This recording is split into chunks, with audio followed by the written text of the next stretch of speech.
So would you like to explain firstly the game that you are playing? Right, so my name is Taha, Maybe and I'm going to be speedrunning Metroid Fusion, a game for the Game Boy Advance that came out back in 2002.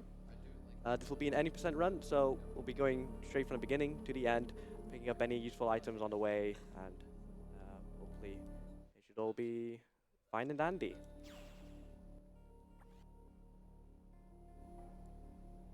Ah, yes, I can hear audio now. Metroid Fusion. What do you like? What do you like about it the most? I played this as a kid. This was the first Metroid game I ever played, and the first Metroidvania type style game I ever played. And I don't know, it's just the sense of no other Metroid game I played since has the same sense of atmosphere and feeling of isolation than this game, which is surprising because this is for the Game Boy Advance. But the sense of dread you feel while playing this game is, for me, unmatched. Not even by Metroid Dread. I haven't actually finished Metroid Dread. I've been playing this game, and I want to finish my speedrun of this and then play more Metroid games before my muscle memory kind of dies, along with this game. But for me as a kid, this game scared me a lot. I see. It no longer scares me. Hopefully it shouldn't scare anyone else while playing this game. I can't help but notice that you do not appear to be playing completely in English there. Is there a reason for that? Yes. There's going to be a lot of text in this game. This game is a lot more linear than other Metroid games, which makes it a good first Metroid game if you've ever played one, or Metroidvania. But that means there's going to be a lack of sequence breaking in this game. We'll be going from objective to objective, and it's going to be a lot of text. And with Japanese, you go for the text a lot faster. It doesn't really matter in the grand scheme of things because we usually go through in-game time, and in-game time doesn't take into account the text that you go through, but it's a lot more convenient to go through. It saves about 5 minutes at the end, essentially. Okay, fair enough. Are we good to start the run? Okay. What count you in? Yeah. Also, yep. I have another person joining me. Hello, hello. Hello, hello. Would you like to introduce yourself, or should we just start the run? Yeah, I'm Ahmed, Tara's friend, here to support him. I'll let you start the run first, and then I'll ask the question I had about the sequence breaks. Okay, let's go. 3, 2, 1, and let's go. All right, to begin with, there's going to be a challenging room coming up. It's called The Climb, which is a series of 3 to 4 wall jumps, like back to back. And I'm hoping I'll get this done, but if I don't, then it's fine. It's a really difficult room, but it's kind of nice that it's at the very start. It's a nice restart point, but unfortunately, we do not have that luxury right now, so we'll just go through it.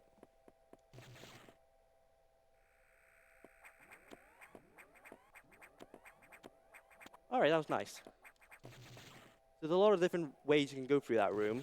Some requiring more wall jumps than others, but there's a lot more room for error. And so that route I find the most consistent and kind of taking the balance of fastness and yeah. So you said that a difficult section is already coming up. That's like we're in like a minute. We just passed it with the wall jumps. Oh right, I see. It's good that it's at the start at least. Yeah, so I can just reset whatever. But unfortunately we got that done. So I should explain the plot of this game, or at least a little bit.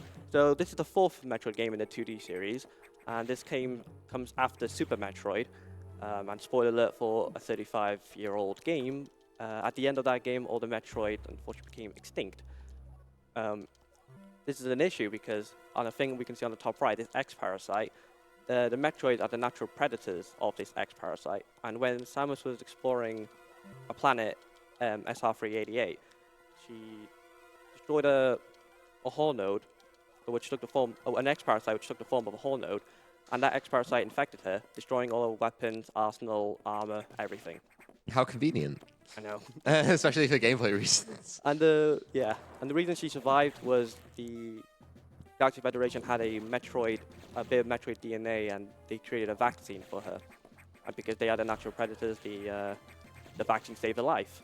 And that means she's now impervious to the X-Parasite, which is nice for us because when we destroy an enemy, they'll either drop 2 or 3 types of X parasite, a yellow one which will replenish our energy tanks, a green one which will replenish,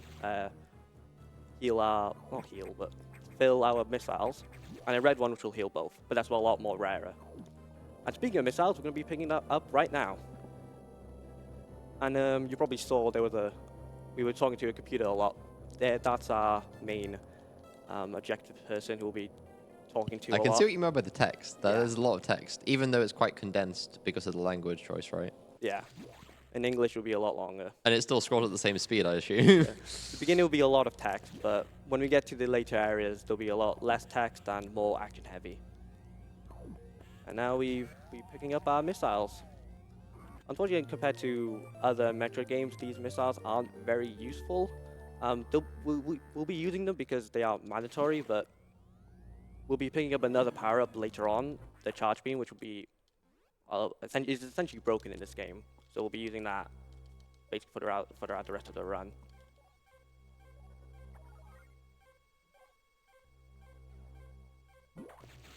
So right now the power is off, and we have to find our own way to our target, which is the first boss. Oh.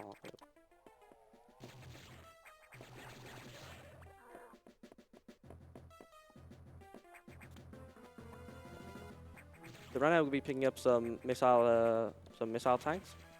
This is going to be useful for us in our first boss as well as our first sector. We'll be needing as many missiles as we can, and we don't want to try and sit and kind of farm for some missiles. This is our first RNG check. Your first what check? RNG check. Oh. And we've got the best luck possible. Nice. So that I-beam door, I should explain, can shoot between 0 and 4 times before the eye opens up to be vulnerable. Right. And we have to shoot it 3 times. And In this case, did we get like 0, 0, 0? Yes. Oh wow, So that is very rare. That is incredibly lucky. That's one of the best luck. And let's hope that this luck continues. Yeah, this one was also an RG check, but it's depending how many times it rolls, but we'll see. Uh-oh. Nice. No Okay. rolls. I'll explain more about this thing later on. So you said there's an RNG check. Can we do an RNG manipulation by any chance? Nope. Ah. Unfortunately not. So with the I-beam door, because it can shoot between 0 and 4 times, and you have to shoot it 3 times with the missiles, it can shoot up to 12 times, which can waste a lot of time. But in there we got the best luck possible with 0. That first boss we fought was called Arachnus, and he, I don't know, had the chance to roll, and it didn't roll once against us, so that was nice. It was a nice clean boss fight. When we destroyed the boss, you saw a little circular spiky ball thingy. That's called a Corax, and every time we destroy a boss, it's going to turn into that Corax, which will contain our power-up, which we just picked up with a morph ball. I forgot to mention that. Yeah. Is that your next destination to go to? Yep. Fortunately for us, they are conveniently named. So the first section we're going to, it's called Sector 1. And all the sectors are conveniently named in sequential order. Do you have to go to them in sequential order as well? Yes. I see. No sequence breaking in this game. That's a shame. There is, but it took about 15 years to find it, and it can only be done on the English version, because the Japanese version is somehow patched it, despite us finding it after the Japanese version coming out. But it requires the use of memory corruption and going out of bounds. Oh my god, it's Samus. So this is the main villain of this game. Oh. It's an X-Parasite taking the form of us, our full power. I forgot to open the door. Before you go to lift, you can open that hatch, and the Samus, the SAX, will still destroy it anyway. It's kind of funny, I don't know why. But that thing will be following us throughout the station, and we'll be encountering it a lot of times. And each time we'll have to run away. Oh yeah, a bit more about the sequence breaking. So you mentioned that it's very hard to sequence break, and that the devs have done a lot to stop sequence breaking for some reason. I'll talk about it more when we get to it, but there's like one instance where we can skip an item because all of these items we pick up are event-based. So we can't go to another boss, pick up an item, because if somehow we go to a different boss, let's say I go to a boss, the third boss instead of the second one, the item I pick up won't be the third item, it will be the next item I need to pick up in the event order. Although there isn't really, I believe skipping a boss is task only, we can't really, or unless it's very, very difficult. There's also another time when you can pick up not pick up an item and go straight to the navigation room without picking up the necessary item, in which case the computer will just say target eradicated or a blank text saying empty. I was supposed to pick up that.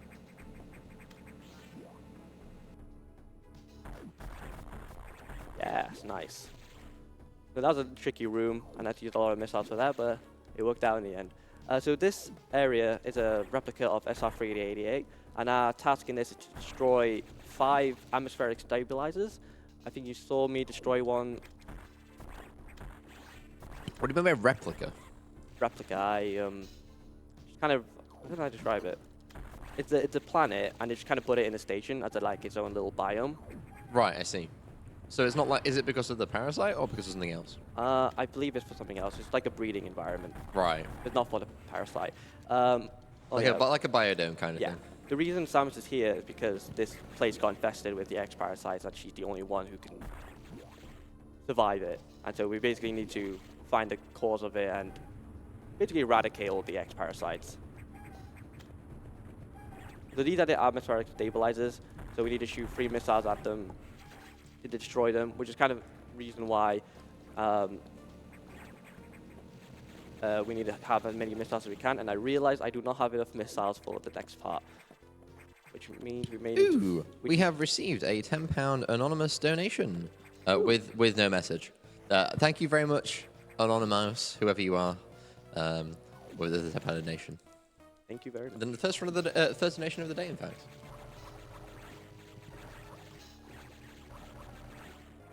Okay, we got enough missiles now.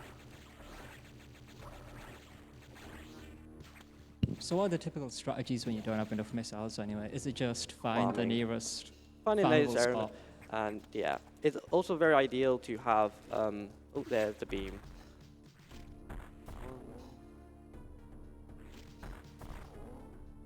So it's ideal if you have full health, because if you have full health, then the monsters will always drop missile drops. So I got lucky there when I was trying to farm it, but yeah, sometimes you might not get so lucky. This is our second box, the Beam Corax.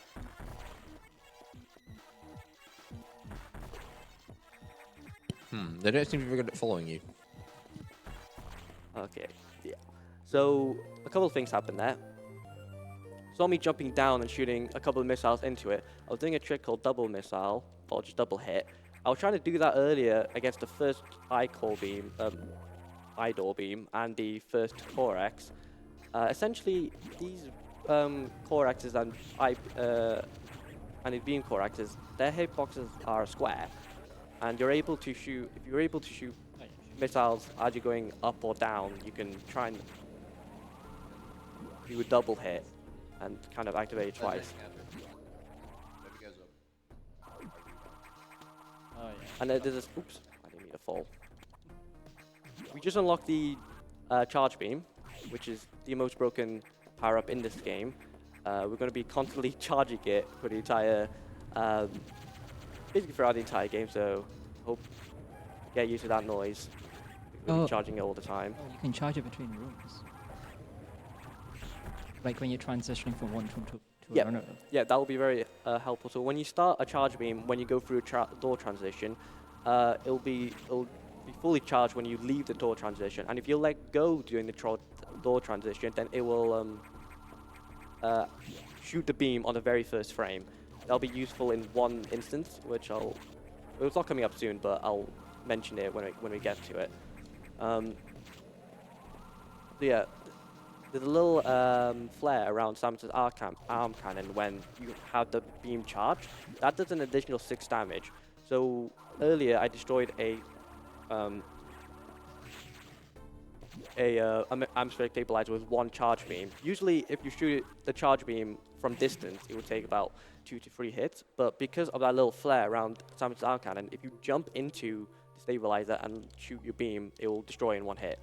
That will be incredibly useful for a couple of bosses coming up.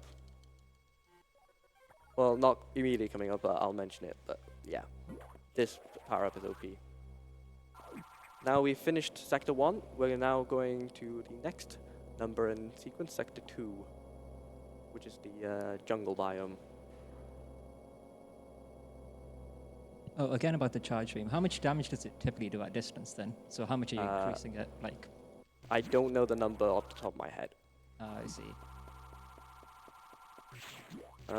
In this kind of moment where you're kind of going between sectors is kind of a lull moment, not much happens. I'll be going from talking to the computer, going up a lift, going to the next area, then talking to the computer again. So those kind of quiet areas is a nice time for any questions or any donations. Okay, in this area I need to remember to save because this area has a lot of dangerous enemies. Like these orange fuzzy things called Zoros. They do a ton of damage. They do about 40 damage. So that's why I kind of picked up 2 energy tanks at the very start of the game. So I'm going to try and avoid them at all costs because I want to avoid getting hit. This is probably one of the most dangerous sectors, especially if you're trying to do low percent on this game. But yeah. Oh, I forgot. Okay, I'll save later. Last words. Oh. Yeah, that is famous last words right there. Oh, I'll save later. Dies. Insane time loss. Oh no. Oh. So, do you save between each sector then? I should. I usually don't, but I should. I mean, if it, how many seconds does that save you anyway? 10? About a couple seconds. Is that per save? Yeah. I don't think I've saved yet at all, so... I mean, you're not going to die at all. We all know that, right? Yeah. Hopefully not. That's my goal in this speedrun. I just want to... Any contentious points where it might be a little bit difficult to do deathless? This area in particular, and then a couple of bosses. I'm confident with the bosses, just sometimes they might be very mean and have very nice, very annoying patterns to deal with. Do we have potential, like, RNG deaths? No. Okay, that's at least fortunate. Yeah, that's just RNG time loss. Yeah. I mean, it just depending how I deal with the RNG, because the bosses, they have RNG in them, but it just means repeating the same phase again, which shouldn't be too bad. You saw me unlock the first security door. Those are the blue doors. And this allows us to go to the second data room to pick up our third power-up, sorry, bombs, which aren't they're very useful, but in normal Metroid games, you're usually able to bomb jump with these. You cannot bomb jump with these. It's TAS only.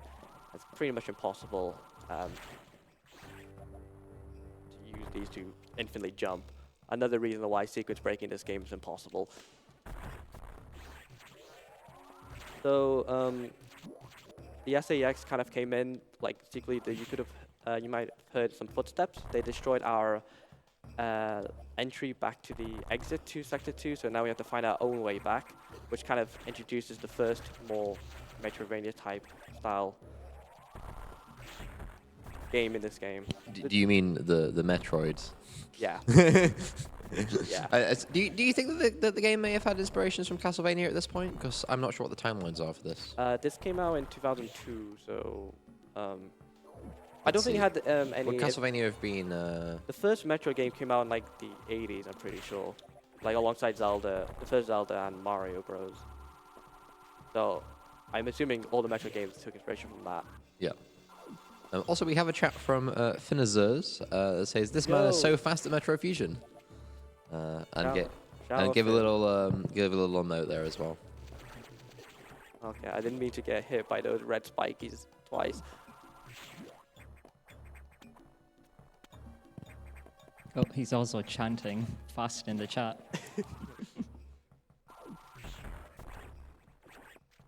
Okay, now we'll be going into our second boss. called Zadabi and has a very, very interesting shape. I won't make any comments about its shape. You may do if you want, if you wish. And I remembered to save, so nice. This one also has a bit of RNG, but I'll explain that a bit. You know more. what he's talking about? You know what he's talking about? Because I don't know what he's talking about. I have no idea. Okay. What he's You'll talking about. see. You'll see. I see. Do I want to see? Now that we have the charge beam, we can destroy the I-beam Being door hyped in up one too much, I hit. think.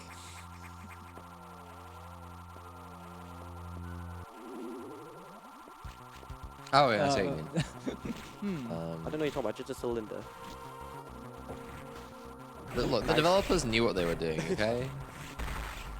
So this has the first round. There's a chance of that the Zazabi can jump 1, 2, 3 times. The second one has a chance to jump between 2 to 4 times, and we're getting quite lucky. And this one has a chance to jump between 3 to 5 times. The 3, 4, 5. We got unlucky the last one, but the first 2 rounds we got very lucky. So that's the end of the RNG check, and then that should be the boss dead. Very nice. So is that what the X-Parasite normally looks like? Yeah. I'm gonna try and get. So does it just kind of like morph into different things? Is that, Yeah, is that how it they works? mimic the host. So that's how Samus's the Ah. SAX looks like us, because they're mimicking us essentially. Oh, is it because of the, you mentioned some sort of infection? Yeah, they're I think they reproduce asexually, so they can just reproduce whatever.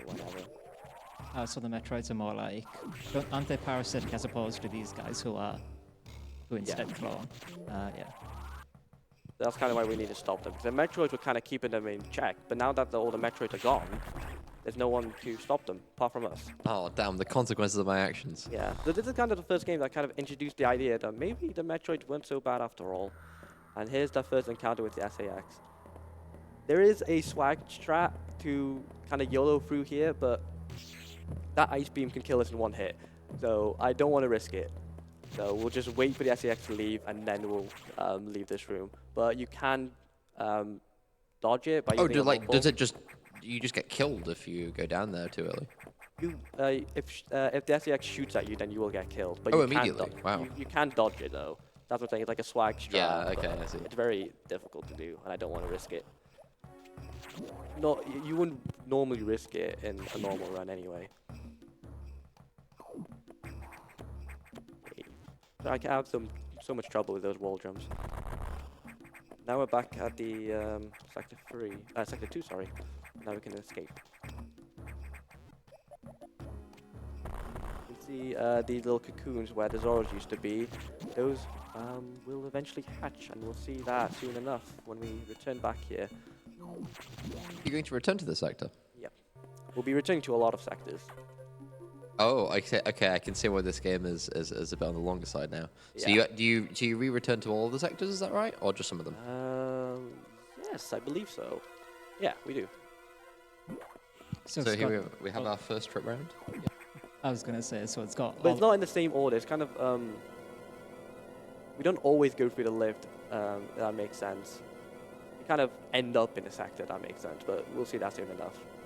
Yeah, so it's got the backtracking, but not the item unlocking new areas part. Is that why it's just called Oh, Metroid?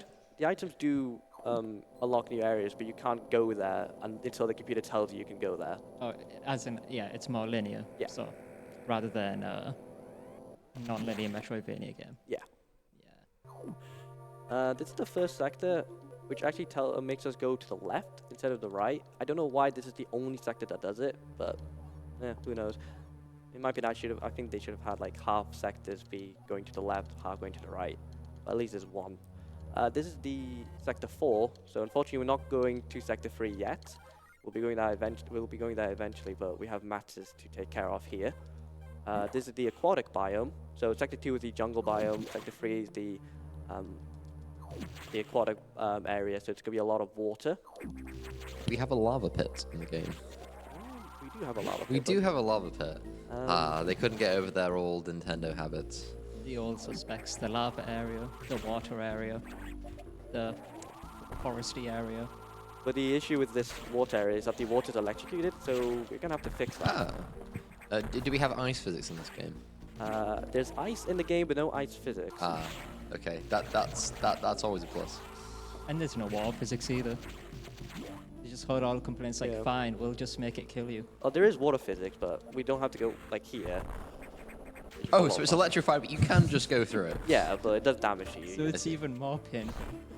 But we don't have to deal with that. That's like the only time. It should make it go faster. Were you intended to be able to do that in this case? Yeah, you are intended. It's just. Oh, you're intended to go through it just to know that it does damage, but... Yeah. Oh, Yeah. you should be using the ledges, but it's just a faster way to go through it. Yeah. If you did want it, well, you can. It's just you risk dying. So when you were talking about sequence breaks, you mentioned there was only one like what you would call a sequence break. Are there any like small little shortcuts that you could take? Even just small ones like within a room, you just take. Yeah, there's a lot like that. So it's all kind of localized. Yeah, it's a lot of optimizations within each room. There's a lot of routes you can take to kind of speed up a room, like such as here, just using the wall jumps here. There's also a way you can. Oh, I'll explain this after the boss, but there is another way to escape Sector 4, which is not the intended way. We got our first boss. Oh no. I think that's good. Now I hope I get a nice pass. I see what you mean about the charge shot. No. Aw.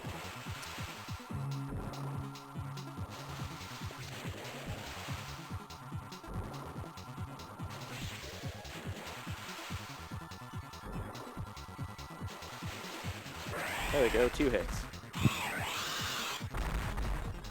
So with the charge beam, because I shot it right in the face, it fled at the additional 6 damage, which allowed me to kill Ceres in 2 hits. Usually it would take about 5 missiles or 3 to 4 charge shots, but because you shot it right in the face, nice and steady. And I got Sweet Spot. I forgot to mention about Sweet Spot. So those core X's, when you kill them, if you kill them anywhere else in the room, let's say in a corner, the little X parasite will fly to its sweet spot, and then you have to wait for it to fly to the sweet spot before you can pick up the item. But if you destroy the core X right in its sweet spot, oops, no, out of it.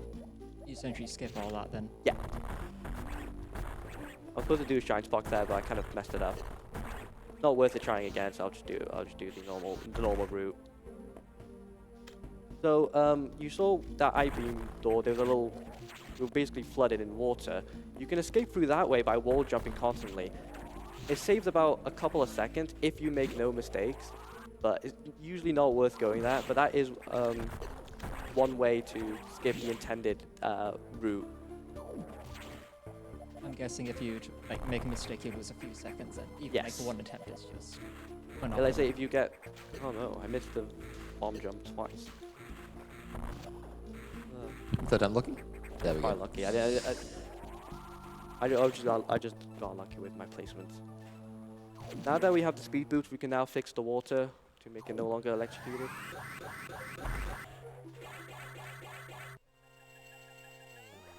Usually you should be going down this way, but if you just store Shine Spark right before you go activate the thingy, you can speed boost out of here instead of going through underground, essentially, skipping one little major part.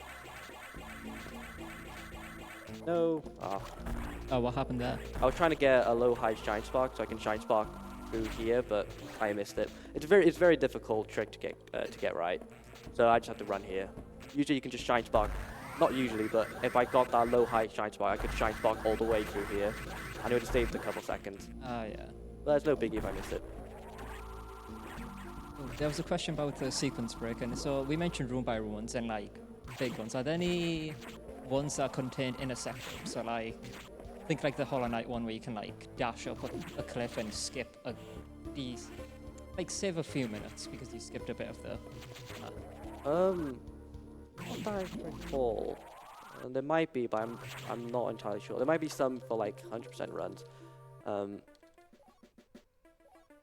I'm not entirely sure. There was one I mentioned about the Sector 4 where you can go back. Instead of going to the right after deeping the boss, you go to the left and kind of go back on yourself. That saves only a couple of seconds, but you go through a lot of different rooms. Yeah. Oh, there is another one during Sector 5. but that's also very difficult to get right. I never tried it once. I'm probably not going to try it. I'll explain more when we get there, but there is one place where you can. So are you returning to a previous sector here? Nope, we're going to Sector 3 now. Ah, okay, it's just slightly out of order. Yeah. And more numerically, but not in. Yeah, not quite numeric. Oh, I missed that. So people normally count 1, 2, 4. Yeah, personally, 3, when 5. I'm in my big secret base and things go wrong, it always tends to be in sequential order of base number, of which sector I'm in. Wait, this is the lava area. This is the lava volcanic area. Although we can't go to the lava pits yet, we will die immediately. Well, not immediately, but we'll take a lot of damage. That tells us we shouldn't be here. We should be here. Imagine you dying like, what? Maximum of 3 seconds if you end up in one of the pits. Yeah, it's not. I don't think it's 3 seconds, but it will do a lot of damage. Save. Actually, I shouldn't be saving. That means I need to go back. Oops. I need to get a speed boost out of here, so I probably shouldn't have saved, but at least we have that safety net.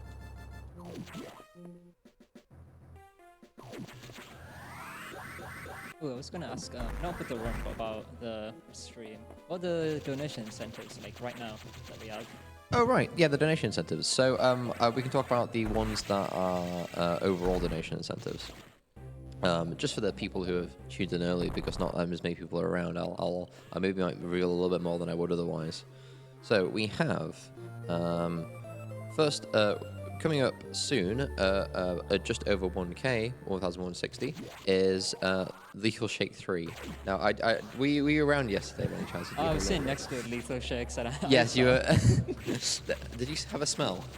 I did not. I don't think you did not want to, trust me. I don't think I wanted to. The first one was fine, but like the second and third, that's quite the step up. I heard like, I don't even know, like onions and like, I heard raw onions and garlic, and I'm like, this is gonna go, this is gonna just go bad very, get worse very fast, exponentially. Yeah, and I don't want to think about what happened with 3, because I was sent a picture of it before they made it, and it's separated out into 2 distinct sections. Like it very much was a mashup of things. Oh god. They apparently did taste test them to make sure that it went in the correct ordering here. Like we didn't just have the first one be worst. What poor person had to test them? Who's the poor person? I mean, lucky person, because they were delicious. Look, yes. Of course. That's why people are paying to like have someone. I mean, the first one happened, I was like, oh, this is gonna be awful, and then I tried, like, yeah, this isn't too bad actually. I heard there were a bunch of sweets in there, so like, okay, not Yeah. too bad. And then I'm like, maybe the other times, no. No, they are. No. So yeah, just over 1K. That is Lethal Shake 3, which actually beats our what we raised in 2019. Nice. And then after that, we have what has been dubbed a Valentine's Day special. I still don't really know what that's supposed to be. Even you don't know what that's. Even I don't know. I do. The boss coming up? I believe that a marriage of 2 random audience members is planned. So, you know, let's see what happens with that one. Maybe they have some extra gifts. Maybe they even have a cake. That'd be nice. Can we have a wedding cake, please? That was a really good Sector 3 boss. That was a security robot box. And yeah, earlier you saw me in the data room. I picked up the super missiles, which are one of the most useful missiles. They now one-shot everything, which is very nice. Oh my god, I didn't realize I was going to be next to each other. They're usually not next to each other, and you can get a speed boost out of here and destroy the second one with a speed boost, but I wasn't expecting that. But oh well. Wait, this place is also a deserty area too. I was going to joke about there being a deserty area. It's a desert, volcanic lava area kind of place. Is there a biome we haven't mentioned that like just appears in like every game that has different biomes? And it's just like the water place, the lava place, the desert place. I'm trying to think if there's anything. You're missing one, which should be the next one. I don't know if I should spoil it, but it'll tell us now. I will gasp in surprise. When It will tell us? Yeah, I mean, I can't read. Unless you can read it.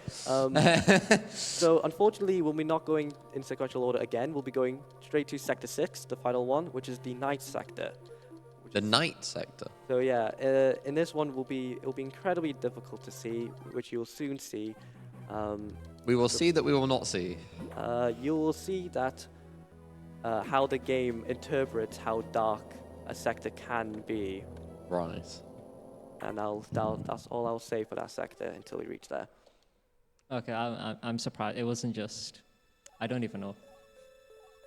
Just a Yeah. desert area 2 or something. We can't go to the Sector 5 yet, because Sector 5 is the ice biome, but from Metroid, because Metroids are like vulnerable to ice, and now that we are part Metroid through the vaccine, we're also vulnerable to ice. So we're going to Sector 6 to pick up our various suit. Oh, so ice would actually cause damage to you now? Yes, that's why the SAX, who has ice missiles, when they shoot at us, will basically kill us in one hit. Oh, yeah. I don't know if this behavior is in the Metro games that follow it. Is that right, or is Metro Fusion set like much later in some sort of timeline? It is set much later, because the Metroid Prime series, they take place between Metroid 1 and 2, or 2 and Super Metroid. I can't remember. But it's set before Metroid Fusion. So Fusion is kind of like the end one, Yeah, right? Dread is the one that came out after it. That's the last one so far, I believe. Right. I don't think it stays in future games. Yeah, in Super Metroid, the way you destroy them, get rid of the Metroid is you shoot them with the ice missile, ice beam, which freezes them first, and then you can shoot at them, I believe. Normal beams won't do any damage to the Metroid. That's at least the case in Super Metroid. So as you can see, this is very, very dark in the sector. We have a little flashlight to help us. I don't know why this game thought this counted as a night sector. We see everything. Oh, it's so dark. I can't see anything. There's definitely a mod that exists that makes this true night sector. Maybe. But I already can't see anything. How true can it be? I also can't see anything because I have my eyes closed. The good thing we have this flashlight that really you can even see on the screen. Oh, bright room. Oh. Yeah, now we escaped it. You saw those massive blue X's. Those are the ice variants of the X parasite, and we have to dodge them at all costs. So Because ice is just kind of the most powerful thing in this game Yes, against you. until we get the various suit. Oh, can I make a little pattern? Hello. Oh no. Okay, I destroyed the pattern, but oh well. Good job those bombs don't actually affect you. Yeah. So what's going on here? We'll see. Oh no. It's a fight. Oh, it's not a fight. Oh no, it is a fight. Kind of. Yes, a fight. Oh no, I forgot to save. I need to run. This is bad. This is bad. This is bad. I screwed- Living life on the edge. Oh, okay. I screwed that up. I screwed that up. That SAX wasn't supposed to shoot at me. He was supposed to jump behind me, and then I can quickly dodge it and kind of just run away. But somehow the SAX just shot at me anyway, which shouldn't have happened, but oh well. We survived, and I forgot about me not saving, so that was very lucky. You're just adding tension. Yeah, it was all intention. Yeah, hype the stream up. And we got next boss, which is the Mega Core X, and we got all our health back, which makes us feel a little bit safer. And that Core X just stole our data room power up. Wait, was that boss? No, this is boss. Oh, okay. I was about to say.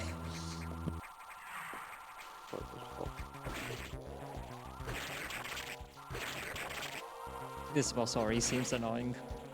One of the easiest boss. Done.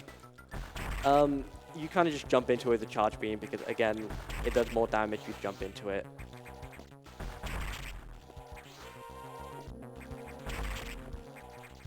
I imagine the fight would be a lot more hectic if it didn't last, or if it lasted any longer. This is one of the most dangerous bosses in terms of low percent, because if you jump into it, you're tanking damage, and you only have one E tank in low percent, so and they do a ton of damage. Yeah, I should mention the enemies in later sectors, they'll start to do a lot more damage, because unlike in other Metroid games, the power-ups, as you can see, the ice variants now going towards us because they used to, because they thought we were vulnerable to ice, but now that we have the various suit, we are no longer vulnerable to the ice. No, okay, I screwed up. There's like a frame window you can grab onto the crumple block, but oh well. What would that have let you done? basically skip me climbing this up again. Ah. So you can see the ice parasites are running away from us now, which I think is a really cool detail, because now they know that we are no longer affected. And this zoo, we picked up the various zoo, which is regarded as the ugliest zoo in this game. The ugliest? I don't think it looks too bad, but you'll soon see a close-up of it, and then you might The close-up, I see. you might see why people may dislike it. But fortunately, we'll be getting our gravity suit soon enough, which will unanimously agree as the best suit. So yay. Do you get to keep that for the rest of the game, or? Yeah. Oh, nice. So this allows us to go into the ice sector. I always forget about that little enemy. When leaving Sector 6, a lot more enemies spawn, and they can be spawning in random patterns, so it's just a nuisance kind of leaving this area. Especially these little puffers, because they shoot these clouds when you kill them, which does a bit of damage and kind of knocks you back. So you want to kill them from a distance. So I was talking about low percent. So in normal Metroid games, when you pick up power-ups, they'll count towards your percentage, but in this game, they don't. So they added a lot more E-tanks and missile expansions to compensate for that. We get 20 E-tanks in this game. We won't be picking up all of them, but it's essentially a lot overpowered. But to compensate for all of that, the enemies are buffed. They do a lot more damage. So when we get to the later stages of this game, we'll be counting enemies that'll do more than like 120 damage. But Wait, so you said 120 damage, but I saw that you have like a health bar. Yeah, so that energy tank, so each one of those red bars equates to 99 health. Right. So right now I have about approximately 413 health. And if you're doing low percent, you'll only have 99. What's an energy tank, I guess? Yeah. I mean, it's speedrun, just don't get hit. Yeah. Yeah, that's It's just that easy. Just that easy. Speedrunners don't make mistakes. Yeah, like that guy called Taz. Yeah, like that task guy's done a really good job. Yeah, Taz never gets hit unless they want to. What a good runner. I think what task does pick up some energy tanks in the task run. Oh no, there's only task has been done for 100%. Never mind. Yeah, I was wondering about the low percent, and it's really interesting that like the powers don't count because Yeah. well, usually one of the most difficult parts is in a game, powers usually do count, and so you're going through it, and it's just you're doing like damage, like pitiful damage, can die in one shot, and you're fighting like basically final bosses of a game, and it's just horrendous. Low percents are always quite interesting. Oh yeah, and extremely long too sometimes. Yes, Like- in some cases because to save a percent, you often will have to maybe wait for some stage or room to do something weird because some numbers gone too high. Like watch Link stare at an item and slowly move frame by frame for like 4 hours. until he Was eventually this clips the through I think this is the wall. Twilight Princess one, right? I'm not sure, but it's one of the older Zelda games, or 3D ones. Alright. So we're in the ice biome now, and we're here to pick up our ice missiles because we can't actually get ice beams yet. So to compensate, we're getting ice missiles, which to be honest is a downgrade. You saw me there one-shotting these enemies with my missiles. When we pick up the ice missiles, that's going to turn into 2 hits. The first hit will first freeze them, and then we have to shoot them again to actually kill them. So it's essentially a downgrade, which is kind of unfortunate, but we have to pick it up. I should save, I haven't saved in a while. The stuff that normally freeze in this game do no damage then. Yeah, but the enemies that usually takes one hit to kill with a super missiles means now we're going to have to hit them twice. One to freeze them, then next to actually kill them. It does more harm than good, but it's useful for, essentially it's useful for platforming. Oh, it's useful for platforming. What does Yeah. it do in that regard? You'll soon see when we pick them up. There'll be a lot of enemies where we'll need to jump off to reach greater heights, kind of. Oh, do they become like solid platforms when you shoot Yes, them? yeah. Exactly like that. Oh. So I noticed that the sectors, like, you were given targets to go to different ones, but were you actually not able to access the sectors beforehand? No. So in each sector there are these like security locks. And so sector 1 and 2 are available, but I don't think you could go to sector 2. But like, let's say if you couldn't go to sector 3 and 4 because you had to unlock the security lock, which you wouldn't have done until you go to sector 2. So it's kind of that kind of thing. Yeah. So we've unlocked level 3 security lock, which allowed us to access that data room. So now we've got one more lock left. With Sector 5, I imagine even if you were able to access it, you would not have a fun time not Yeah. having the the suit that lets you be more impervious to ice. Oh, so in this sector, you can, because you saw me go into the data room, there's a little lock. That was a one-way lock. So I couldn't go backwards, so I had to go through here. There's a way to escape by going backwards. Oh no. I don't know why I stopped that. That was annoying. I'll do that again. But you can kind of get a speed boost, store a shine spark at the right place, and then kind of shine spark your way out of sector 5, not going through the intended way. Oh, okay, I see. But it's very difficult to do that, and I've never attempted it because it's very annoying to even attempt it. It's like a one-frame window to store your shine spark. Well, how much time does that save? Not much. It saves a couple of seconds. A frame. How many frame perfect tricks are there in this game? And A lot.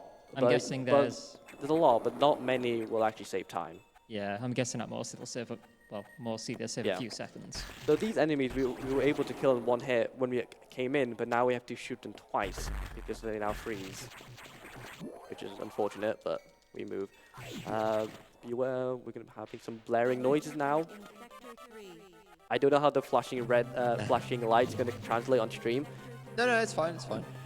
But yeah, so we've got an emergency in Sector 3, as the announcer is telling us very loudly. And the computer will tell us. We have another chat saying from Pro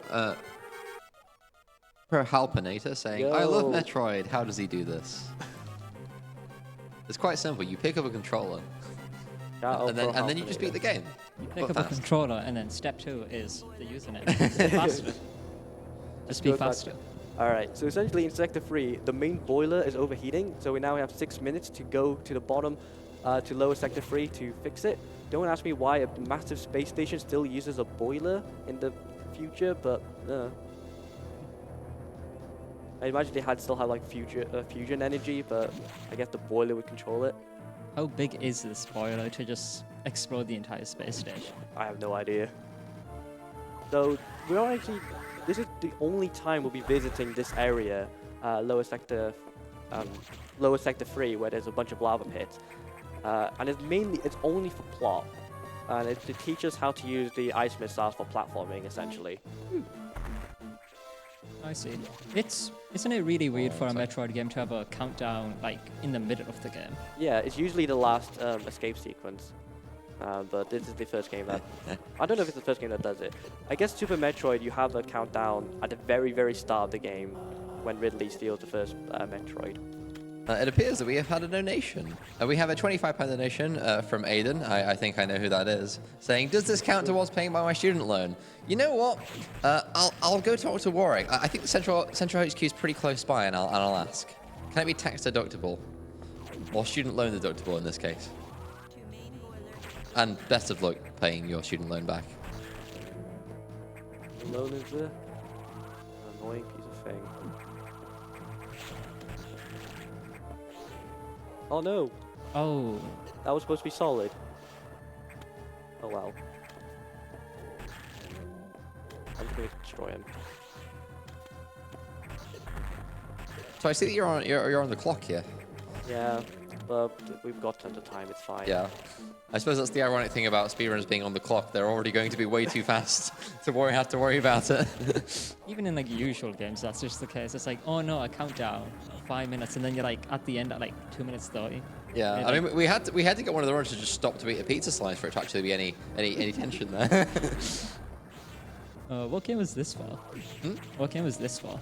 Where the runner was just eating pizza during the Oh, time? that was Pizza Tower yesterday. That was Pizza Tower. Look, we had to. It's called Pizza Tower. Oh yeah. Like it wouldn't be Gungeon without someone being shot, right? Exactly. Glad you understand. And it wouldn't be Metroid without Without using without the non-linearity. Okay, so where's the lethal parasite that we can find? Alright, we fixed the boiler now. Everything is cool. Yeah, this is one of my favorite places to speedrun because it's all movement based. Although I didn't really do a good job speedrunning this place, but I kind of made quite a lot of mistakes. But getting through here without any mistakes was very satisfying. Like this air is all movement and just shooting missiles at the right places and everything. A lot of this game is all movement, which is kind of why I enjoy speedrunning this game. Is it more important in this game than other Metroid games, or is it like? I'm not sure. I've played Super Metroid and a bit of Zero Mission, but the movement in those games are a lot more. I'm actually not sure. I know it's harder to wall jump in Super Metroid. It's like a lower frame window than a Metroid Fusion, but in Super Metroid you can wall jump infinitely, which you can't do on Metroid Fusion because Samus kind of jumps. She jumps a certain amount of distance in the opposite direction before you're able to go back, so you can't actually wall jump constantly up. You mean like sticking to the same wall and just jumping up to the top? So when you wall jump, you'll be lower than you were before. Yeah. Which is another reason why sequence breaking in this game is impossible.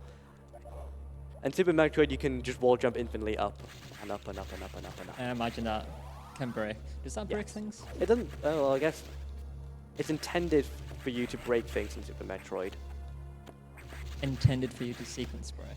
Yeah, well, except for going through the final boss, but you can go through any bosses or get any items in any order you want. Oh, it's very flexible in that regard.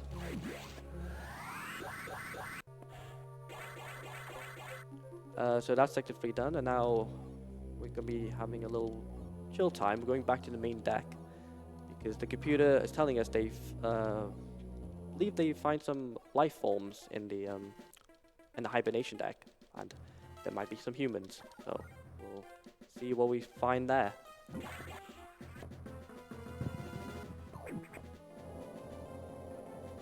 Someone has asked, will these runners be able to watch after the stream ends? Yes. Bar maybe the first one, as we had a few stream issues there. But you should stick around. If you're able to, that is. Just leave it on the 10 laptops that you have. Yeah. I mean, not that it would affect anything. We don't get any revenue from it. No revenue, but it bumps the viewer numbers up, right? Yeah.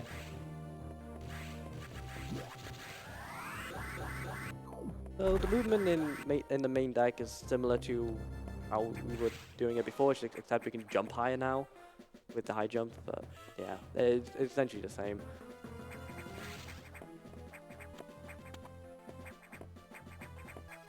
Someone who understands Twitch will probably need to tell me how affiliate works. I don't know if we can potentially donate any ad revenue to charity. Oh, never mind.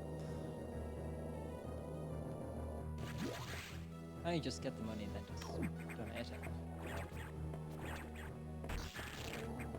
There's some really cool strats you can do here by just wall jumping and then instantly freezing these stretchies, but I can't do it. And it's very scary too. Oh no. My stomach was wrong.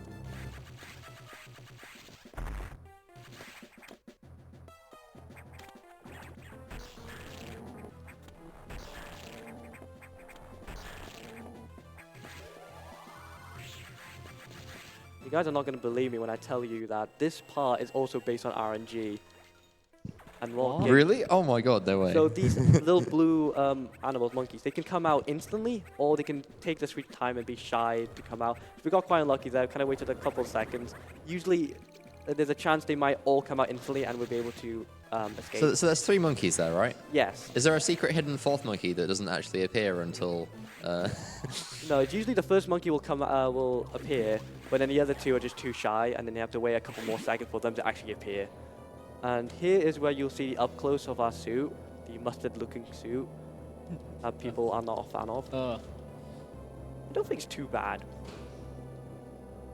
It's all right. All right. Next, we'll be returning back to Sector 5. We're going to be getting our next major power-up, which is the power bombs, which the game gives you way too much of for how much you can use, but it's fine. And after we pick up the power bombs, we're going to be getting into a lot more action. It's been relatively quiet for the past couple of sectors, but that's going to change when, after we pick up the power bombs, we're going to be essentially having back-to-back-to-back main bosses. Essentially a boss gauntlet. And it's going to be fun, because those are the iconic bosses of Metroid Fusion. Hopefully, I'll do them well. Oh, are these new bosses then? As opposed to like a boss rush? Yeah, it's like, they're not one after the other, it's just, I don't know how to describe it. It's a lot of bosses in a quick, short. Yes, in a short sequence. Yeah. And they're all like, they're not like beam core X's, they're not pushovers. They actually, for the casuals, they are difficult. Atmosphere building. But that's neither here nor there because we still need to pick up our power bombs.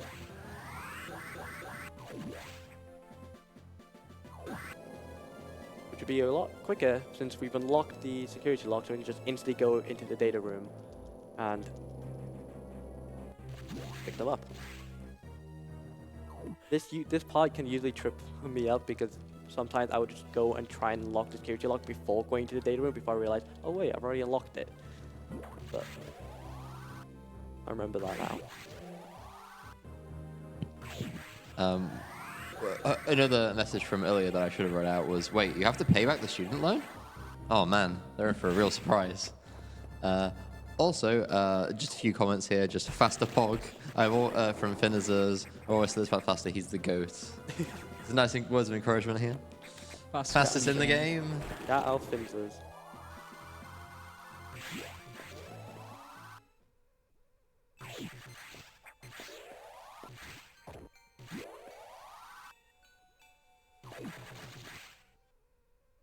I mean, we're almost approaching the final third of the game, isn't that right?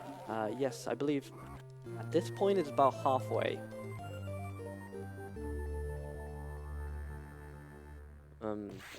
Yeah. We're about pretty much halfway now. On good pace. Yeah. Not having made many mistakes. Wait, so to double check, how many sectors are there then? There's 6 sectors, including a main deck, but there are some other areas which are not really named. Oh, I forgot to place my power bomb. Oops. Yeah, I was going to ask that, like, haven't we visited most of the sectors already then? Yeah, we basically visited all of them. That was an SAX encounter. We didn't see his face, but we kind of just ignored him. We just saw scary, icy bullets. We just saw shooting. That's one of the easier encounters to deal with, although 10-year-old me dealing with that would have been very scared. So even though we've been told 6 sectors, that doesn't mean we're anywhere near done with this. Nope.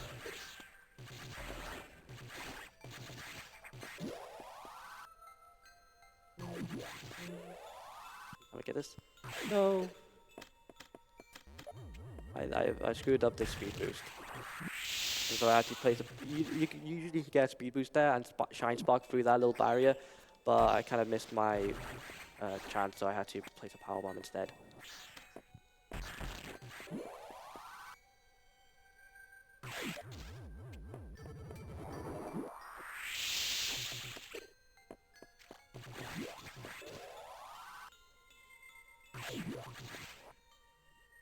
Now we're leaving Sector 5, and we're going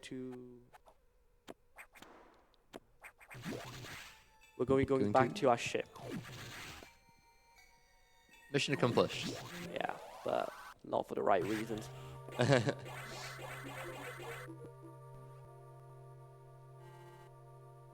God, so demanding, honestly. oh, you've done this. Now you gotta do this. Go there now. You came out. Oh, you think you're done? No. Here's more to do. The computer is very mean. So is there someone talking to you for the computer, or is it the computer that's talking to you? So the computer has its own interesting story. I don't want to spoil it. I could spoil it right now, but Honestly, I can't read the text. I don't know what's going on. it'll come clear near the end of the game, and I'll kind of explain. The computer was the bad, The bad all along. Well, the computer's being bad to us right now. Oh. So right now all the lifts and everything is now shut down, so we have to make our own way to the ship. That's kind of why the computer wanted us to get back to the ships, because all the power is gone. Right. So now we have to find our way back. This is a really annoying area because those spitters, we need to have a speed boost through here, and those spitters can just destroy the speed boost whenever, like that. And it's just completely randomness when it'll just. Oh no! Hello, Zeldathon. They are another, as you might be able to tell from the name, they are a Zelda marathon stream, and they just gave us a little shout out on their Twitter. Sorry, X Twitter. Thank you very much. Everything is going absolutely fine.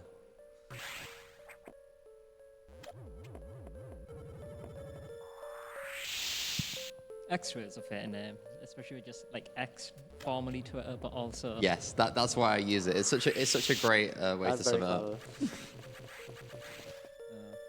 Intentionally thought about Elon Musk. I'm sure. Everything is intentional, even when it isn't. Save. Whoa, it's the ship. So essentially all the power is gone, so now we have to try and find the auxiliary power. And this is the part of the game where the game kind of just tells you, go here, and doesn't tell you where the hell this is. So this is where the game will let you to your own devices and kind of explore on your own. Now you have all this, find this place for you. Okay, so this is the part where it opens up a little bit in the sense of direction, but I imagine you have a very specific route in mind. Yes, but it's not as non-linear. You still have to talk to the computer a lot, but the computer will tell you do this, but it'll be a lot more. God, why is the computer so much like parents? It'll be a lot more difficult to find out where to go. So we just ran past the power station essentially, which is now covered in vegetation. So before we can find the root cause of that, we should turn on the auxiliary power, and then find the root cause of what caused all of this vegetation.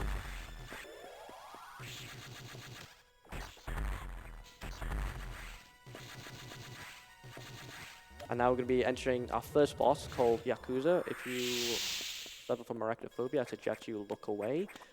But hopefully this will be fine. Look away from what? I can't see anything. We will soon see after the eye-beam door.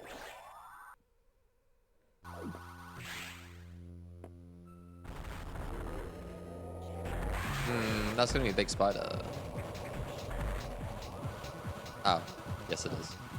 Not as big as I was expecting. I was expecting it to be like a screen-filling spider. What are you talking about? This was the scariest one, boss when I was growing up. Honestly, if this thing had like was dangling off a web, you could just shoot the web and down it would go. Oh, so close. I nearly got that down in one round, but I have to wait another round. Is it invincible during this time? Yeah. Okay, we knocked it down to its last phase, and this is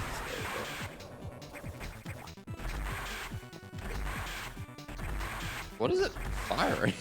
Worms? I actually don't know. Is it literally just bouncing? I always thought it was debris, but I never really thought about it. It is kind of, it is weirdly shaped debris, to be fair. I mean, it doesn't have its legs anymore, so is it just shooting out its guts or something then? Yeah, someone was saying that. What do you mean the Yakuza? Yeah, the boss is just called Yakuza. What? The boss is called Yakuza. I don't know why.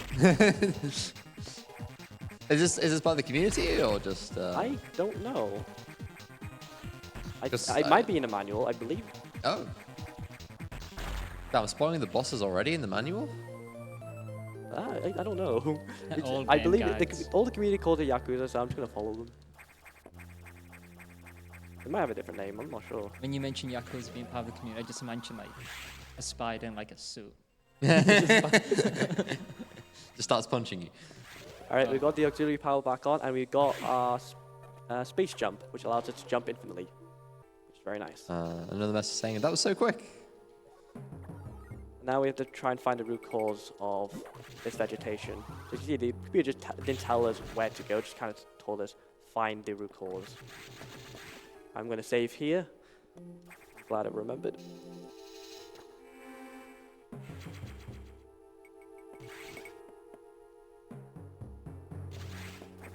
And then we got these key hunters. If they have the stinger out, these are the ones that can deal a ton of damage if you're not careful.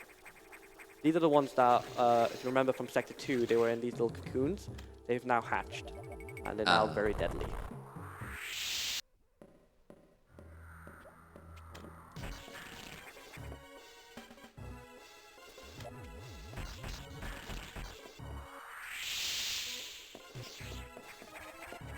I see this. Are you placing that bomb to like clear out the area before you? There's a menacing. Okay. Yeah. I did not realize you were being chased. Yeah, that's the one of the hardest SAX encounters as a casual. Usually you would go to another room, the room to the left, but you can just. Was not supposed to be there. Usually you go to the room to the left and wait for the SAX to leave, but you can instantly just kind of jump down. If the SAX is far enough. Was that as that's never happened before, or was that just a? It usually happened, but okay. it shouldn't have happened. We had 2 of those yesterday. Line wasn't said. Back to crying. Unfortunately, it did happen to me a couple of runs ago, so. But it shouldn't.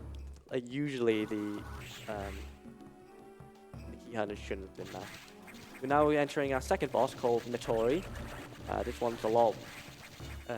Not safer, easier than Yakuza, but it's a beefy boy.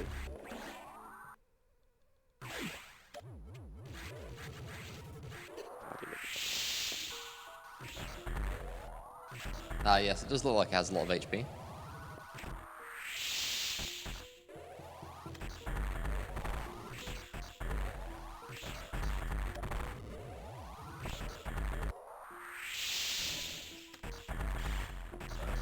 Alright, so essentially at the first phase of this boss, I was using power bombs. This is the only boss where it's affected by power bombs, and the power bombs do like 50 damage, so like might as well use the power bombs. And I was using the charge beam because I wanted to save my missiles for the last phase where I can just spam the boss with missiles and save the missiles for this beam core X. So yeah, that's the boss in a nutshell.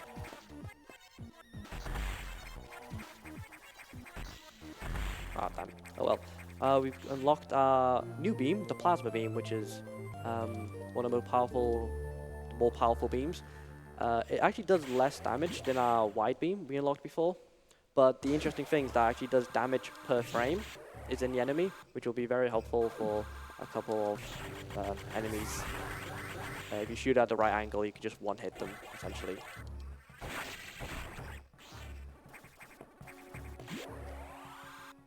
So this is what I mean by us revisiting sectors, because sometimes you don't know you're revisiting sectors. So we kind of went from the reactor straight to sector 2. So the sector's actually somewhat connected as well. Yeah, they're all connected. But you don't realize that at first. They kind of like compartmentalize and they go, oh wait, no, I actually was here before. Yeah. So there is a secret paths that link. There are secret paths that link all the sectors. So you can essentially never have to use the lift. You can just constantly go through these little secret ways. You won't see them in this run. You'll see one of them. I think it's sector 5 to 4. But in 100% run, you'll see all of them because that's where all the items will be. Okay, so now we're going back to sector 5. Oh yeah, I just looked up actually. There is a compiled map of all the sectors, and you can see how they all link up. That's really cool. Yeah. Unfortunately, we won't be seeing much here. But in 100% runs, you can see all of them. It's really cool. They put the Sector 4 and the Sector 6 thing right next to each other. What's the point? That's not even practical design. Coming up is I really hope I get this, is a Shine Spark. The longest Shine Spark in this game. I hope I get it. Because it involves storing the Shine Spark at the right frame, so you have enough time to actually set up to activate the Shine Spark. Otherwise you won't have enough time, but I'll see how I do.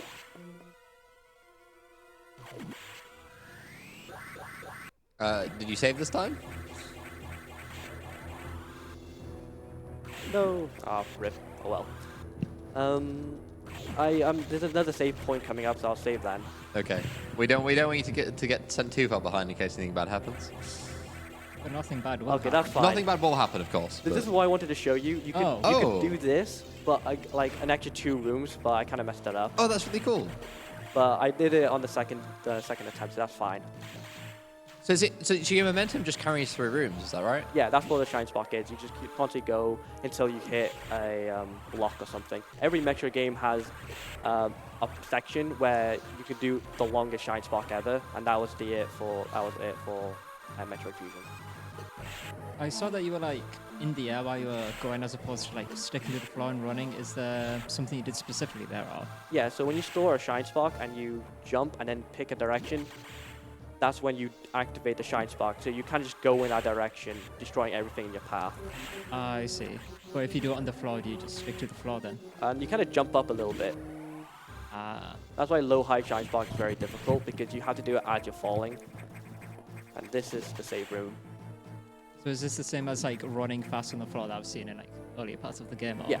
Usually running fast with the speed boost is faster than shine sparking, because with shine sparking you have a little activation animation and then a bonking animation when you finish the shine spark. So usually you'd want a speed boost the longest time. Upcoming is one of the scariest bosses for the casual. I definitely had a lot of trouble when I was growing up doing this boss. Oh my god. This guy is very difficult. Very, very mean. Is that why you decided to run Metroid Fusion, just because it's kind of a childhood game with a lot of memories for you? Yes. It's actually the first game I watched on GDQ. I think it was GDQ 2013 was the first ever speedrun I've ever watched. Definitely made an impact. Yeah. Although I do want to try and speedrun other Metro games, but it's like the one I know the most. Oh, where did the model go? Oh, hello. Oops, I missed.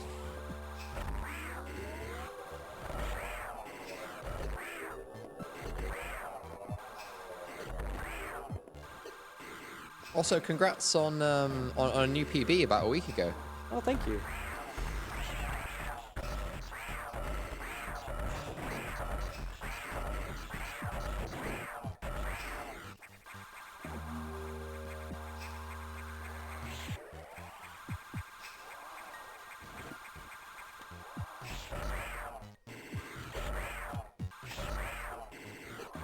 Very worst place ever right there. Oh no.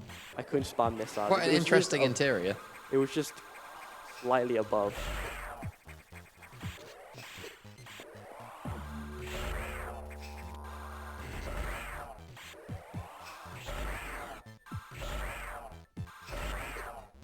Oh, I might actually die.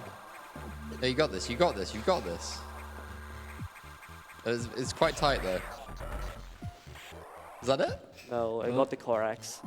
Oh. Okay.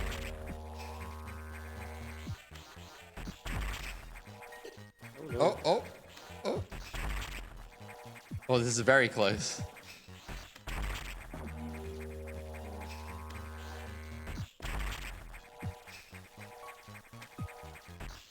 Do you have to collect the nice. Nice. That was very close. Hopefully a save point is I did have the close save by. point right. I did have the save point right before I fought Nightmare, but that Nightmare was very difficult.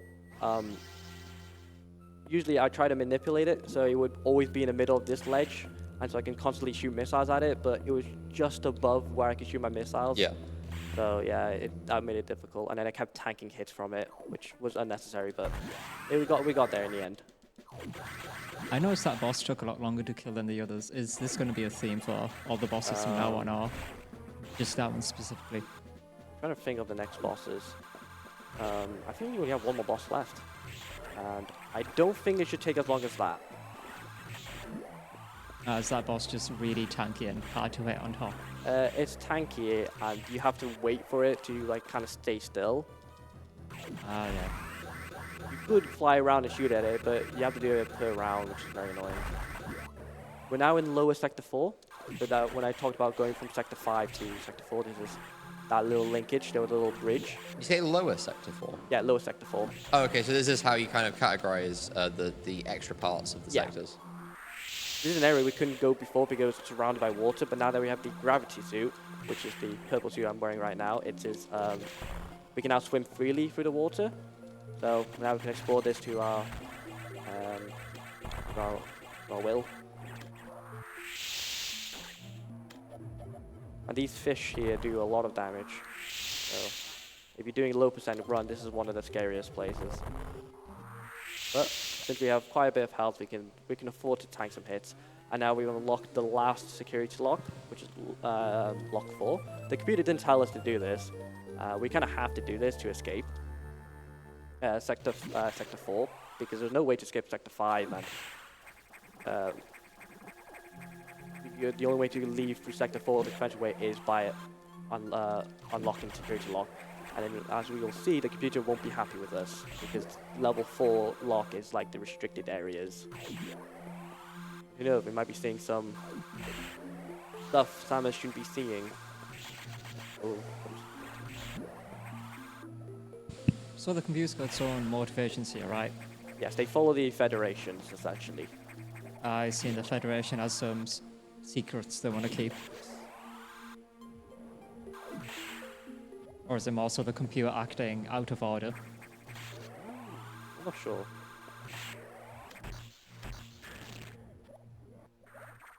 The computer's motives are complex.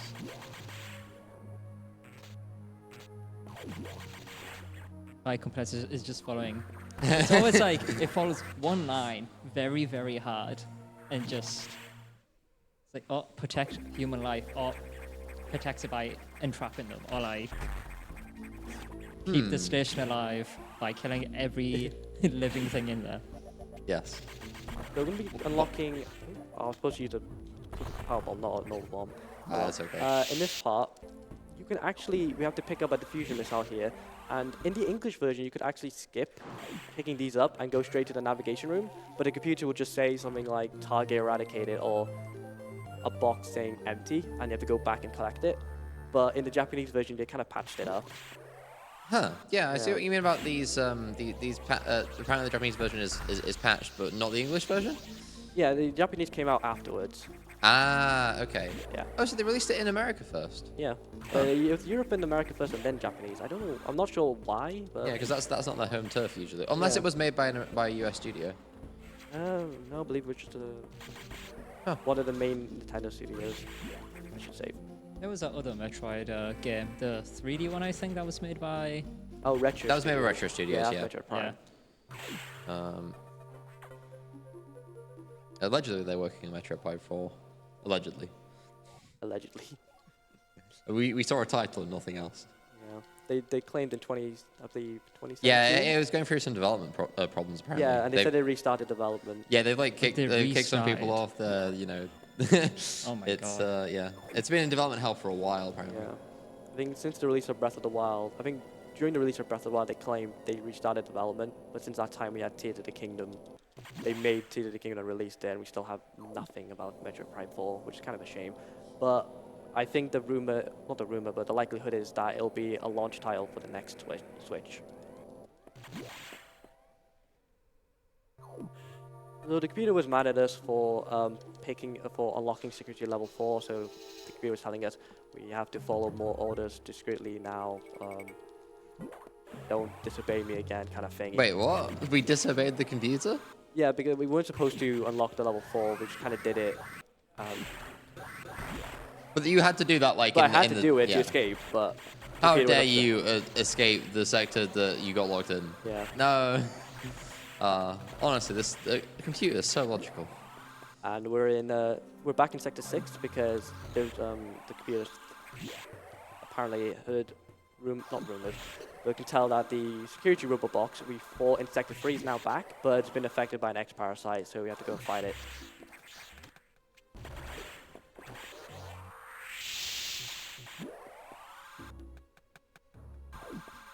So yeah, we're nearing, this is the final third, I believe, of this game. We're getting close.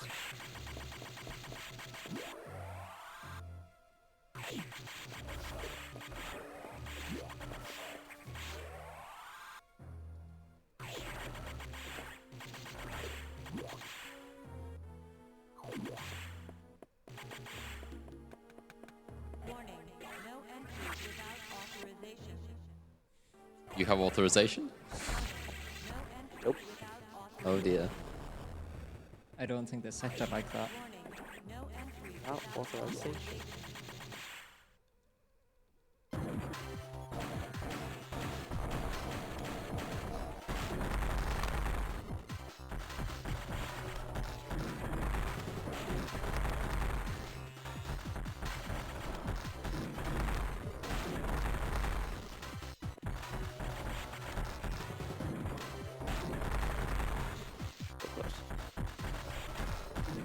There we go.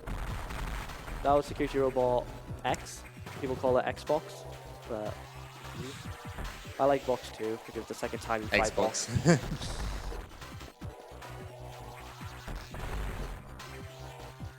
And this should be the last beam upgrade I believe we'll be collecting, which is the Wave Beam, which allows us, it does the same amount of damage as the Plasma Beam, but this can go through walls and enemies. So I don't know if you saw when we reached that area with the no entry without authorization, there was a locked door and we can go through, but now with this beam we can. And we'll see what kind of secret stuff there is here.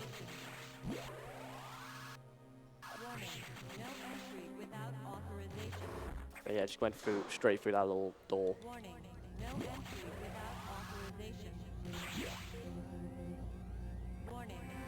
Is it because you have a little challenge from chat here? Can you do it sub 140? 140? Yeah, it should be. Let's find out. As you can see, there are Metroids here, and I don't know if you remember, but I explained at the start of the game that all the Metroids are supposed to be extinct. Wait, But they're not? they're not extinct. The Federation has been collecting them, and there's an SAX trying to... I don't know why the SAX is trying to get them to escape, because the Metroid just completely destroyed it. Oh, they're trying to get they're trying to get it to escape. I don't know why. I mean, It looked like they were trying to kill it and missed really Yeah, badly. maybe they'd already like kind of broken out or something. yeah, but the Metroid kind of destroyed that SAX, and then we kind of escaped. There was a little 1 minute escape sequence, which we just did in like 5 seconds, but now Yeah. that little area is Oh. now gone. And now the navigation room is going to be, we're going to have some words to talk to the computer about. So essentially, the computer is going to tell us that the Federation has been breeding Metroids for peaceful applications, which Samus is not happy about. Peaceful applications? Yeah, I don't know. I don't know how you can use killing machines as peaceful applications. Killing parasitic machines which take over the poor stuff. Yeah. of the Well, it's living peaceful as long as it's the people I don't like. beings. If And you the- agree with the Metroid, it's fine, right? Depends. And then the computer kind of revealed to us that there's not only just one SAX following us, there's actually more than 10 on board this ship. Because I mentioned before they reproduce asexually. So we've got quite a lot of SAX on board that we need to escape from. A lot of mini U's, by any chance? Yeah, but all powerful. One of them died by the Metroid. That was only the weakest one.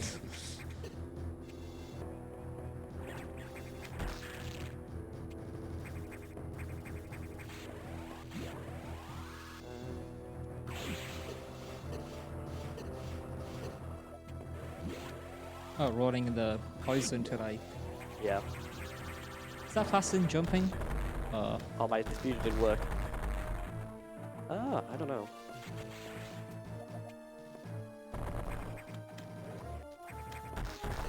Oh, I see, yeah, it probably is.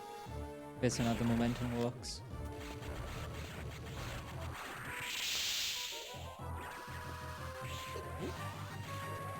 Oh, So are they replicating the enemies that you previously fought? Yeah, these are the Golden Space Pirates, and I'm kind of failing really badly here. Oh no. space pirates. Yeah, they're called Space Pirates. But with those enemies, you're supposed to shoot a charge shot at the back. But the game only checks what direction Samus is facing, so you could just shoot a beam at them and then turn around at the very last second to deal damage to them. So that's an interesting fact. But I kind of just failed quite a bit. Oh, was that a save point then? Yeah, we got... Oh, so the save point doesn't actually recharge your energy? No, they have Oh. separate rooms called recharge rooms, but it doesn't really matter because we're going to be getting our energy back from this That I-beam. sounds like it's possible to, well, maybe not soft lock yourself, but make it very difficult for yourself if you save when you've got no health. You could probably, we got everyone's favorite boss, but I would suggest cover your ears because it would be quite loud. Got Ridley. Very loud Ridley. That is very goofy. Goofy and We got. So just saw a message saying, if he does a big pizza, if I donate, will he do star jumps? Yes, but probably after the run has finished. We're not that cruel. oh, we're not doing. Oh, it in the are we middle. that cruel? I don't know. We should be that. And then Cool. we'll wait to find out. Let him do it immediately during the boss battle. Ridley just in the corner. Move. Thank you. Okay, if you donate after every boss fight, I'll do star jump. How does that sound? No, I don't want to. Okay. I don't worry, run. Yes, that's good. Okay, That's the so- correct option. Ridley is being absolutely demolished here. We can I just was do it getting after demolished. the save points then, right? I just whenever the star jumps. I don't know. Yeah, the star jumps have been cancelled, but we will accept donations. Wasn't there a donation incentive for like each run for star jumps? One of the donations incentives for like a per run thing. What? Oh. It's been on the screen. Oh, right. Yeah, that was something from. Oh, is that because it's? I think what happened is that the ticker that's like rotating around hasn't been updated from yesterday. I was wondering about that. Yeah, no, that would make sense. I was slightly looking forward to some star jumps. Should have been sorted now. So that's Ridley dead, and we were shooting. If you saw, I was shooting. Well, at the beginning, I was shooting diagonally, charge beam at Ridley because this beam does damage per frame. So if you shoot it diagonally through Ridley, that's where it will stay in Ridley the longest. So you want to shoot it diagonally to deal the most damage. Although near the end, I kind of just YOLO'd it and just shot myself because Ridley wasn't moving away from me and kept staying in the corner. But now we got a screw attack, which is a final major upgrade before our final boss, and it's the very OP. You just kind of seem to be phasing for every single. Yep. The screw attack can just destroy everything. Almost invincible. Yeah. And we're back in Sector 1 now. Oh. I have looked away for a second. It always happens when I look away. We have received a £49 donation from Samet. Where is he? I don't know where he is. He's there. He is. I see him. Surely Tiltify won't break this time. Well, yes, Tiltify did not break this time, and we are now at £1,000. Woo! Woo! Nice. That's Nice. incredible. That honestly, that could definitely buy a lot of very helpful equipment for people. That's insane. Okay, we got quite a long cutscene coming up. A very long, a lot of text mashing, so yeah, I'm not gonna say yet. That's just a warning. And if we're doing the English version, this would be about 3 to 4 minutes, but because it's Japanese, we cut it down to about 1.5 minutes. But there's a lot of bickering between Samus and the computer. I love how this is one of the. The computer, when you talk to the computer talks back. Yeah. Eventually, the computer reveals that the computer wants Samus to leave because they want to bring in some researchers to try and capture the SAX because they took an interest in it and kind of want to experiment with it. Samus is saying that's a terrible idea because they're going to kill them. So they just started. Okay, but have you considered that we could have murderous Samus clones everywhere? Yeah, that's probably that sounds like a great idea. That's probably their reason. And it's also revealed that the computer happens to be a gruff that Samus used to take order from called Adam, who Samus revered for a long time. Who then passed away, but Samus wanted his likeness to be in the computer. And then it's revealed to Samus that Adam is actually the computer. And then Adam takes the side of Samus because Samus says the only way to solve this problem is to self-destruct this entire station, destroy all the SAX, destroy all the X-parasites. I'm guessing that was that moment right there when the eyes widened. Yeah, I'm gonna just self-destruct right now. Yeah, You that was very Samus' messenger. ideas, and that's what the computer agrees. Adam agrees with the Samus. Yeah. That's a good idea. Go and destroy the entire space station. So that's what we're going towards Will there be now. another? I assume there will be another timer once you start to do that. Of course, it's a Metroid game. Yeah, I think that's happening in a few Metro games, hasn't it? Yeah, I think every single Metro game is an escape sequence. Probably not Federation Force, because that's a football game. What a thrill. Wait. Football game. I think it's a football game. It was a game like Metro Prime Federation Force. It was like a... I don't know how to describe it. Wait, a Metroid football game. It I was on need- the 3DS, I can't remember. I don't know. Basically already are a football. Oh, I need more info. Oh. I don't think it's even called Federation Force. I don't correct me if I'm wrong, but it came out with the 3DS when there were no Metroid games for the last like 5 years. Oops, Oh, save. no. That was close. Yes. Samus is going to have incredible back pain in later life. After going to that morph ball for so much. Yeah. There was a game. I remember. It just reminded me of a game theory episode I used to watch ages ago where they tried to try to see if it's possible to actually go into a morph ball. The classic MapPa theories. Oh, it was game theory. Yeah. Ah, It was like one of the classic ones. From Rest in peace, game theory. So sad. Oh. No more FNAF videos. Where will I learn about Freddy Fazbear now? Yes. The final theory that is the middle of the playlist. Got our final boss now. We're finally fighting the SAX.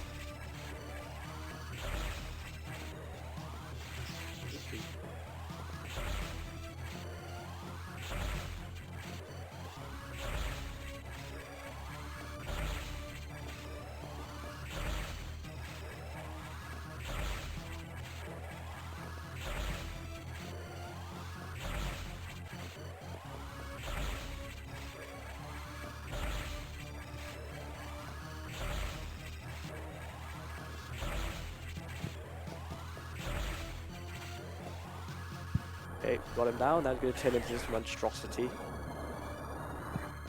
Ah yes, Samus.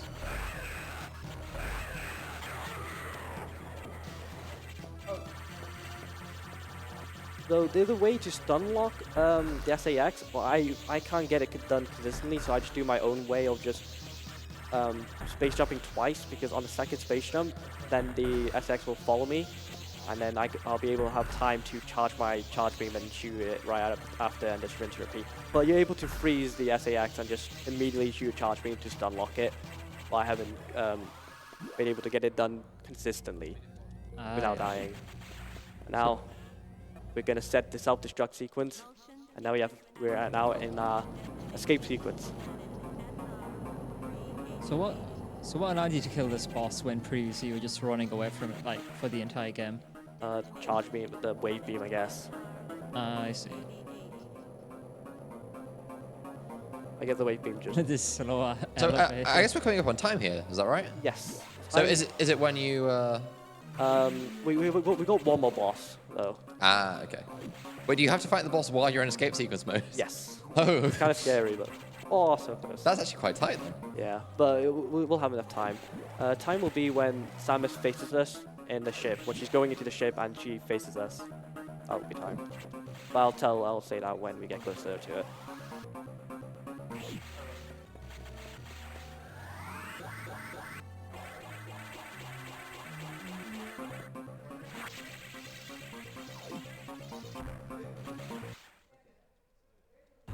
Where's our ship?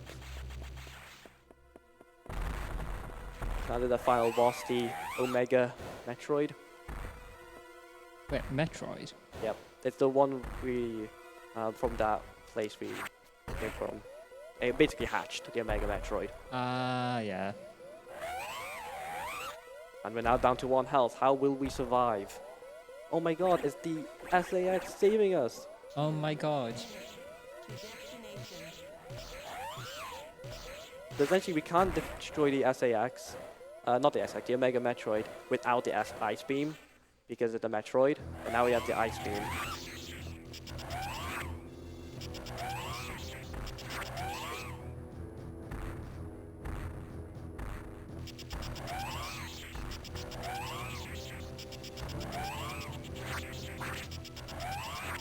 Oh.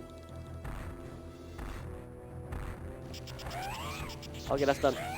We're getting close to time now. But yeah, that's Metroid Fusion. Let us know when. So as soon as Samus faces us in the ship, so when the ship comes and she faces us, that's time. And time. Time. 1:32:09. That was very much under 1 hour 40 minutes. Nice job. Nice. That was good. I'm happy about I mean, that. pretty close to your PB as well. Yeah. Yeah, my PB I think is 128. Probably if I didn't do any of the save room, then that might have been close to it. But I'm happy. We didn't die a single time, so I'm very glad about that. See, Yeah, that's I knew you weren't gonna die. We got close very. We gave you there was very some close to really that boss close fight. calls. No, that was tension building. It was all purposeful. When you take a hit, it's all strategic. Yeah. What's this in the chat? I don't know when it was sent. Imagine getting beat by a saxophone. I don't know what that means. Also, that was sick. Does he have a YouTube channel? Are we plugging things here? I do have a YouTube channel, but I don't really upload. Like, I just upload speedruns. It's just my name, Taha, Taha Moiden. You can subscribe if you want. I don't usually upload on it. I should start streaming on Twitch, but we'll see. And my Twitch name is Taha Plays TV. Oh, we could always post like any links like later down once you're done here. Yeah, fine. I'm interested to know my in-game time. Oh, so how does the in-game time differ from like real time? Oh, so I don't know if I explained this. So the in-game time doesn't take into account text, lifts, or door transitions. So in-game time is only when Samus is moving. So we usually do a speedrun with in-game time because some people might be playing with English version or Japanese versions. This one keeps everything consistent, and there's no difference with in-game time across any version of the game. So yeah. Ah, yeah. Usually in-game time will be a lot less than RTA, mainly because we don't have to deal with the text.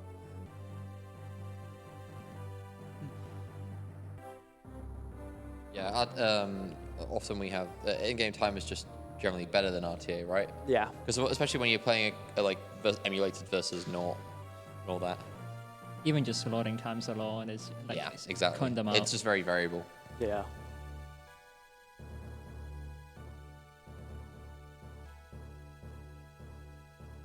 Almost at the end of the credits. Yeah, we needed to see the classic Samus This is reveal. very specific. The Samus reveal. The Samus reveal? Ah, yes, I know what you're talking about. Ah, yeah. Yeah, these credits are very specific. I just saw like Samus design and like Samus enemy AI programmer. designers. It's just Something like that. yeah, stuff like that. Oh, now it's normal. Yeah. I mean, hey, back then it was a simpler time in some ways. In others, it was very difficult to optimize things for the storage space that they had to consume. Oh yeah, definitely. Yeah, they did quite a lot with the Game Boy Advance game. Mm. It's interesting because usually it's just like they kind of just sort of go programming list everyone, but here it's like Samus like they've really separated the credits Yeah. out to have, Yeah. even if it's just one person.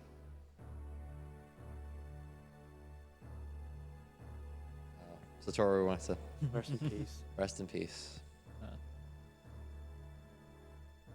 So you'll get a different reveal depending on how much, depending on your clear time. What do you mean by reveal? Like you'll get a picture, Okay. and then Oh, well, not here. You'll see it afterward. You'll get a picture showing your clear time, and then they'll change depending on your clear time and your percentage. oh yeah, the classic Oh my Metroid God. ending. That doesn't look very safe. Not very safe. Well, is this really what they what they went for? This is for 10. I'm quite happy about 101. Yeah, so even like the older games, they had stuff like this. I think it might be worse. Your than the rate for older- collecting items is 13%, Yeah, but it could be lower. it could be lower. I think the lowest is 0%. Oh, really? Oh, There are wow. 0% runs. Yeah, it Very used to cool. be 1%. I don't know if I should explain it. It used to be 1%, but then there was a mandatory missile in Sector 3, which was called Bob. And it was only thought to be task only to do a Bob skip. But then a few years ago, around the same time we found the sequence break with Out of Bounds. You could go out of bounds and miss the missile, and then suddenly 1% became obsolete, and now 0% is the norm. Yeah. But that makes it more difficult because now you have less missiles to deal with. So how can something be TAS only exactly? Like, is it just frame perfect shine sparks?